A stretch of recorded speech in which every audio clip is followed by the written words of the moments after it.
English Masters presents English Stories for Every Day. Listen, read and repeat. A big move. Last year, Emma and Jack decided to move to a new city. It wasn't an easy decision. They had to think about all the pros and cons. Pros and cons. Переваги и недоліки. The city had a lot of hustle and bustle, which Jack didn't like, but Emma thought it was exciting. Hustle and bustle. Метушня. They spent weeks learning the ins and outs of the job markets, housing and schools. Ins and outs, усі деталі.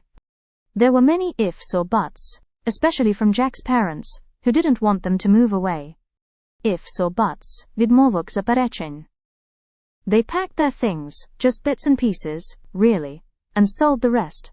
Bits and pieces, різні дрібниці. The house was finally empty, except for a few odds and ends that they donated. Odds and ends, залишків дрібничок. Before the move, they made a list of do's and don'ts, like, don't forget to cancel the electricity, and do say goodbye to the neighbors. Do's and don'ts, що слід і не слід робити. The first few weeks were full of ups and downs. Sometimes they felt happy, sometimes lost. Life isn't always black and white, it's complicated. Ups and downs, злетів і падінь.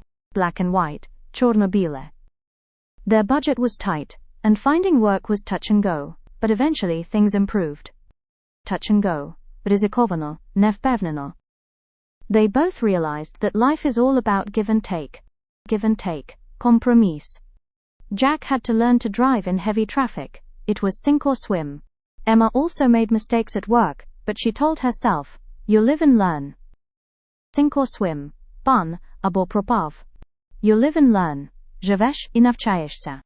They didn't become rich, but they had more or less what they needed. And they knew that sooner or later, it would all feel like home. More or less, більш-менш, sooner or later, рано чи пізно. They still missed their old town now and then, but by and large, they were happy with their new life. Now and then, час від часу. By and large, загалом. Study English with English Masters. Підписуйся, щоб дивитися більше історій.